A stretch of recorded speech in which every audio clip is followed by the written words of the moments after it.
여러분 안녕하세요. 김정은의 경제TV, 오늘은 우리나라 수출 이야기입니다. 2월달 무역수지가 적자를 기록했다. 11개월 연속 적자, 이런 소식이 전해지면서 여기저기서 이 원인 분석도 많이 나오고 전망 기사들이 이어지고 있습니다. 이거 위기의 징조 아닌가? 조심해라, 이런 경고들과 함께 말이죠. 그래서 제 의견을 한번 말씀드려 보려고 합니다. 무역수지 적자 그 자체는 문제가 아닙니다. 수입이 수출보다 많은 현상, 그게 무역수지 적자인 건데 얼마든지 그럴 수 있어요. 수출이든 수입이든 모든 거래들이 다 이익이 되기 때문에 하는 것이죠. 그래서 수출이 많든 수입이 많든 그거 자체가 문제는 아닌 겁니다. 1960년대, 70년대를 한번 기억해 보시면요. 그 당시에 우리나라는 그야말로 만성적인 무역 적자를 기록하고 있었죠. 계속 수십 년간 계속해서 무역수지 적자였어요. 이유가 뭐냐? 공장 설비들을 사들이느라고 그랬습니다. 덕분에 우리나라 경제성장률이 연평균 10%에 달했잖아요. 12%, 14% 이렇게 됐던 거거든요. 놀라운 경제성장을 했죠. 근데 그것이 사실상 무역수지 적자 덕분이었거든요. 그러니까 당시의 무역 적자는 급속한 경제성장의 징표 같은 것이었습니다. 하지만 그 당시에 그렇게 이해하지 못했어요. 그때도 제가 기억하는 바로는 무역수지 적자 때문에 큰일 났다 그러고 야단법석을 했지만 지나고 보면 그것 때문에 우리가 이렇게 성장을 할 수 있었던 것이죠. 제가 이 무역수지 적자 그 자체가 문제는 아니다라고 하는 것을 말씀드리기 위해서 그 증거로 예를 든 겁니다. 자, 그렇다고 하더라도 그동안에 이 꾸준한 흑자 기조가 수십 년 이어져 왔었는데요, 우리나라에서. 그게 달라진 것이니까 왜 이렇게 달라지게 된 건지, 앞으로 어떻게 될 것인지를 살펴보는 일은 정말 중요하죠. 현재 발생하고 있는 이 무역 적자는 수입이 수출보다 더 많이 늘었기 때문에 생기는 겁니다. 사실 2022년 보면 우리나라 수출이 사상 최고치를 기록을 했어요. 근데 수입이 더 많아진 거죠. 네, 그렇기 때문에 이 적자가 최근에 생긴 건데, 이유가 뭐냐?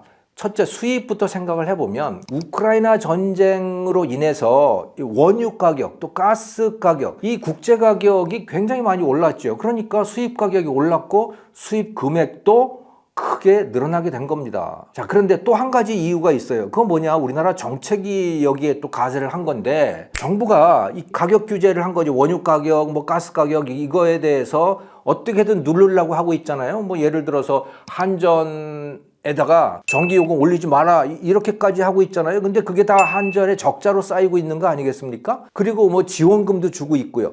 이렇게 하면서까지 국민들의 에너지 가격 부담을 줄이려고 하는 거예요. 그러면 국민들의 입장에서는 어떻겠어요? 별로 에너지 소비를 줄이려고 하지 않겠죠. 국제 가격은 굉장히 많이 올라가는데 우리의 에너지 소비는 별로 줄어들지 않는다? 그러면 수입액은 당연히 늘어나겠죠. 그래서 늘어난 겁니다.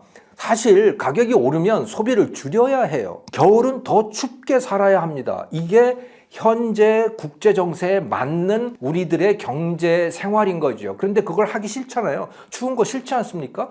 그러니까 이걸 그냥 돈을 빌려서라도 가격을 낮춰놓고 따뜻하게 살고 있는 거죠. 그 때문에 수입액은 급증하게 됐다, 이렇게 이해를 하시면 되겠습니다. 자, 한편 이 수출에서의 가장 큰 변화는 반도체 수출, 특히 중국에 대한 반도체 수출, 이게 굉장히 많이 줄어들었죠. 지난 1월 달에 보니까 전년도에 비해서 2022년에 비해서 무려 45%나 수출이 줄었어요. 왜냐? 반도체 가격, D램 가격 말이죠. 또 낸드 플래시 가격이 30% 넘게 떨어진 데다가 잘 팔리지도 않기 때문에 이렇게 된 겁니다. 반도체는 우리나라 전체 수출에서 20%를 차지하고 있는데 그 품목이 이런 상태가 돼버렸으니까 수출액 전체가 타격을 받을 수밖에 없는 것이죠. 자, 그러면 원인 진단을 해보지 않았습니까? 수입은 왜 늘었으며 수출은 왜 줄었는가? 원인 진단을 해봤는데, 그럼 이 문제는 조만간 해결될 수 있을까? 먼저 원유와 가스 가격, 이거 길게 보면 더 오를 가능성이 더 큽니다. 크게 두 가지 이유 때문인데요. 하나는 미국, 러시아 관계가 그 중에 하나죠. 러시아는 미국에 이어서 세계 2위의 산유국입니다. 1위가 미국이죠. 미국과 서방 국가들이 이 러시아에 대해서 강력하게 경제 제재를 가하고 있잖아요. 이것은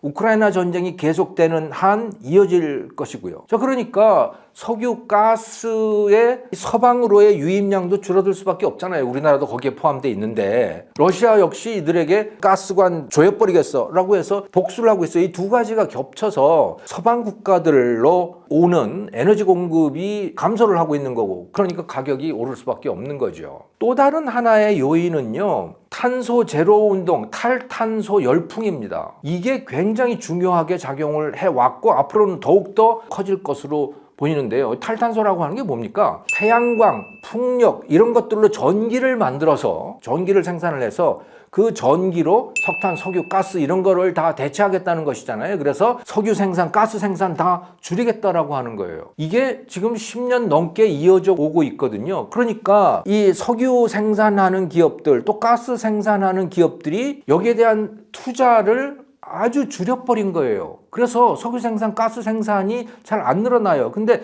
세계적으로 보면 인구가 증가하고 있지 않습니까? 선진국들의 인구는 감소하지만 인도라든가 아프리카라든가 이런 데의 인구는 굉장히 빠른 속도로 증가하고 있거든요. 이 사람들이 에너지를 쓰고 있는 거죠, 다. 그런데 에너지 생산에 대한 투자는 줄어들고, 그러면 태양광이라든가 풍력을 통한 전기 생산은 그렇게 급격히 늘어났느냐? 안 늘어나는 거예요. 이게 잘 안 늘어나는 겁니다. 그러니까 에너지 수요는 늘어나는데 석유, 가스 생산은 줄어들고 전기 생산은 별로 안 늘어나고, 이렇게 되니까 이거 에너지 가격 장기적으로 보면 오를 수밖에 없어요. 이거는 그러니까 우리가 전략해서 쓰는 것 이외에 다른 방법이 없습니다. 그게 합리적인 경제 생활인 거죠.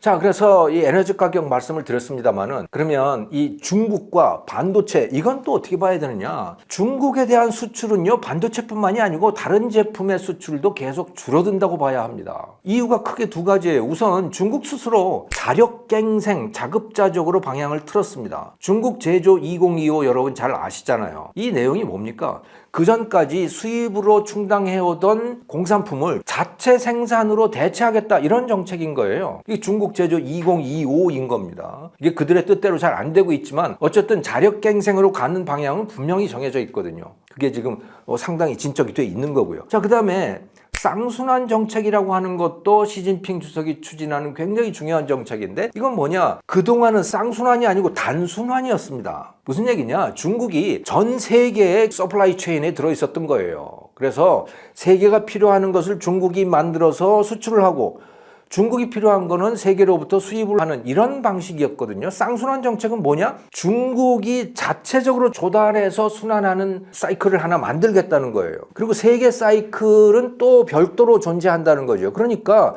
쌍순환 정책은 기본적으로 내수를 늘리겠다라고 하는 겁니다. 내수를 늘리겠다는 얘기는 스스로 생산하겠다는 것이고 수입을 줄이겠다는 얘기인 거죠. 자급자족을 하겠다는 이야기인 겁니다. 중국이 모택동 시절부터 궁극적으로 추진해오던 방향이 바로 이 자급자족인 거예요. 사실은 중국이 거의 한 1000년 넘게 이어왔던 정책이 바로 이것인 것이죠. 중화라고 하는 게 바로 그거인 거예요. 그래서 이 중화는 이 세상에 나오는 모든 게 다 있기 때문에 다른 나라하고 뭘 이렇게 무역을 하지 않아도 돼 라고 하는 입장이 당나라 이후에 계속 이어져 왔던 거죠. 당나라가 끝나고 난 다음부터. 근데 모택동 시절에 다시 그것이 시작이 됐고, 등소평이 그걸 조금 바꿨던 건데 지금 다시 그쪽으로 돌아가고 있다, 이렇게 보시면 되는 겁니다. 그러니까 중국에 대한 수출 당연히 줄어들겠죠. 미중 갈등 때문이기도 하고요. 자, 이제 반도체 어떻게 전망해야 될까요? 중국 이야기는 했으니까. 자, 최근에 반도체 가격이 떨어지고 있는 것은 수요가 줄었기 때문입니다.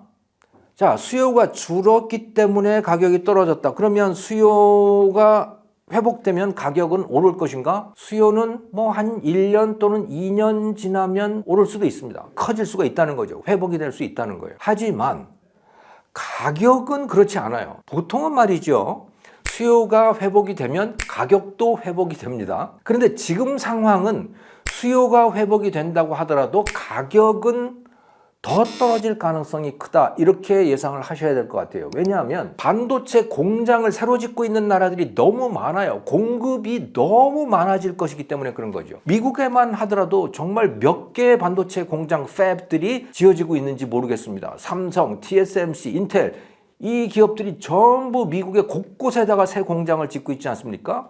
뭐 이거는 파운드리입니다만은 이 메모리와 관련해서는 마이크론이 20조 원을 들여가지고 뉴욕주에다가 D램 공장을 또 세우겠다고 하고 있어요. 일본, 유럽도 자기 땅에다가 반도체 공장 건설을 추진을 하고 있습니다. 자, 세계 곳곳에 엄청난 규모의 반도체 공장들이 들어서고 있는 겁니다. 새로. 그것들이 가동을 시작하면 2, 3년 후에 반도체 가격이 어떻게 될지 상상을 할 수 없을 정도라고 저는 생각을 합니다. 왜? 공급 과잉도 이런 공급 과잉이 없기 때문입니다. 그러니까 뭐 반도체 가격 하락, 폭락 이거 반드시 예상을 하셔야 되는 거죠. 자, 정리를 해보겠습니다. 한국 경제 성공, 1인당 소득 3만 달러 돌파. 그래서 선진국 반열에 올랐죠. 이렇게 되는 데에는 중국이라고 하는 엄청난 수출 시장 그리고 반도체의 성공이 크게 작용을 하고 있었습니다. 그런데 안타깝게도 그 두 가지가 다 지금 사그러져 들고 있는 거죠. 사실 우리 주력 산업이 모두 그런 처지에 놓여 있다고 봐도 됩니다. 현재는 말이죠. 옛날부터의 관성, 지난 한 20년의 관성이 그대로 오면서 우리나라의 주력 기업들이 매출은 그대로 유지하고 있지만 미래는 밝지 않습니다. 시가총액을 보면 알 수가 있죠. 이 현재보다 미래를 더 크게 반영하는 숫자, 그게 시가총액이거든요.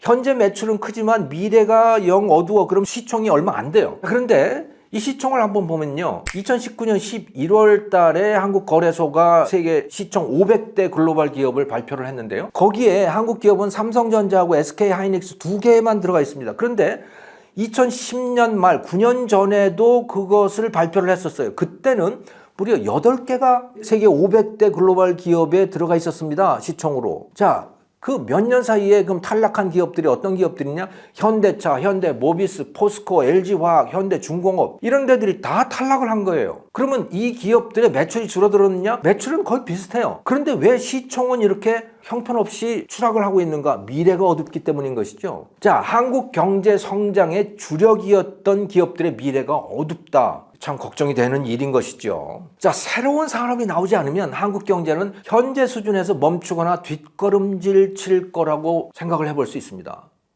이 문제 해결해야 되지 않겠어요? 일본이 지금 그런 상태 아니겠어요? 새로운 산업이 나오지 않고 뒷걸음질 치고 있단 말이죠. 우리나라도 이 문제를 해결해야 하는데 그 답은 무엇일까? 우리 생활에 가장 낙후된 분야들을 새롭게 만드는 데서 찾아야 합니다. 그 답은. 왜냐? 반도체 더 어떻게 좋게 만들 수 없죠. 어떻게 만들겠어요, 그거를. 기술이 안 되는데. 세상에 그런 기술이 존재하지 않기 때문에 안 되는 거거든요. 그 뭐 자동차도 그런 거고 다 그런 거죠. 그래서 지금 낙후되어 있는 거 얼마든지 바꿀 수 있는 것들이 있어요. 얼마든지 좋게 만들 수 있는 것들을 좋게 만들어야 되는 거예요. 그게 뭐냐? 우리 주변에서 그게 농업이고요. 그게 동네 슈퍼, 동네 식당, 택시, 학교 이런 데들입니다. 이거 형편없는 수준인데 좋게 만들려면 얼마든지 좋게 만들 수 있어요. 이런 곳을 혁신해야 우리에게 미래가 있는 겁니다. 그건 가능한 것이기도 하고요. 정치만 해결된다면. 자, 그래서 그럼 그게 어떤 거냐? 예를 들어 농업이라면 농업에 젊은이들이 들어가서 농업을 혁신해야 되는 거죠. 그래서 세계에서 가장 안전하면서도 가장 값이 싼 농산물을 대량으로 생산할 수 있어야 됩니다. 그게 농업 혁신이에요. 또 학교의 혁신은 뭐냐? 지금 학교 가면 애들이 고등학생 애들이 학교 가서 다 잠자잖아요. 80%, 90%가 책상에 엎드려 잡니다. 선생님은 수업하는데 그게 무슨 학교입니까? 이 학교들을 다 뒤집어 엎어야 돼요. 그래서 아이들이 눈을 빨뚱빨뚱 뜨고 수업에 임할 수 있는 학교로 만들어야 되는 거예요. 그래서 미국 사람들도 한국에 유학 오고 싶게 만들어야 되는 거죠. 그런 학교를 만드는 게 바로 학교 혁신이거든요. 자, 우리나라의 농업과 우리나라의 학교와 우리나라의 식당들과 이런 것을 젊은이들이 들어가서 다 혁신을 해서 현재 삼성전자처럼 바꿔놓는다면 그러면 한국이 세계 최고의 선진국이 될 수 있는 거죠.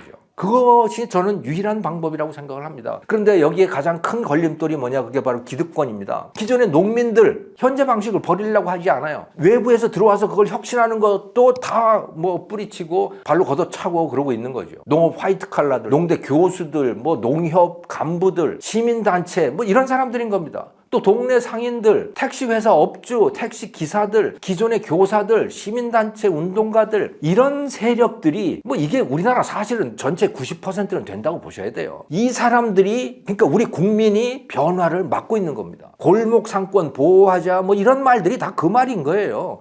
이걸 극복하지 못하면 한국의 미래는 없습니다. 일본을 한번 보십시오. 이 나라가 잘 나갈 때 글로벌 수출 기업 종사자가 일본 전체 근로자의 10% 정도를 차지하고 있었거든요. 우리가 잘 아는 소니, 파나소닉, 도시바 같은 기업들 말입니다. 자, 이들이 잘한 덕분에 일본이 승승장구를 했습니다. 하지만 나머지 90%는 뭐였냐? 동네 식당, 작은 상점, 학교, 동네 의원 뭐 이런 데들인 거예요. 지금도 있는 그 사람들인 거죠. 그런데 그 10%에 해당하던 그 수출 기업이 한국 기업하고의 경쟁에 밀려서 문을 닫고 또는 힘을 못 쓰게 됐잖아요. 자, 그러면 그 나머지 길은 뭐였느냐 그들에게? 이 전통 산업들만이라도 생산성을 높여서 일본의 소득을 높여야 되는데 그런 일이 거의 일어나지 않았던 거예요. 일본에 가보면 옛날이나 지금이나 뭐 거의 비슷비슷합니다. 별로 달라진 것이 없어요. 그러니까 일본 경제가 뒤처지지 않으면 이상한 거 아니겠습니까? 지금 우리나라가 그런 상황에 딱 처해 있는 겁니다. 우리나라 기업들의 시가총액을 보면 바로 알 수 있는 것이죠. 자, 우리나라는 일본하고 좀 달랐으면 좋겠습니다. 좀 혁신이 됐으면 좋겠어요. 풀뿌리에서부터 혁신이 됐으면 좋겠습니다. 농업에서, 학교에서, 동네 식당에서, 동네 슈퍼에서 혁신이 일어나야 우리나라가 달라질 수 있습니다. 그렇게 되면 20년 후에는 우리나라가 세계 최고의 선진국이 얼마든지 될 수 있다. 저는 그렇게 확신합니다. 김종의 경제TV 오늘은 우리나라 수출의 미래 이야기였습니다. 감사합니다.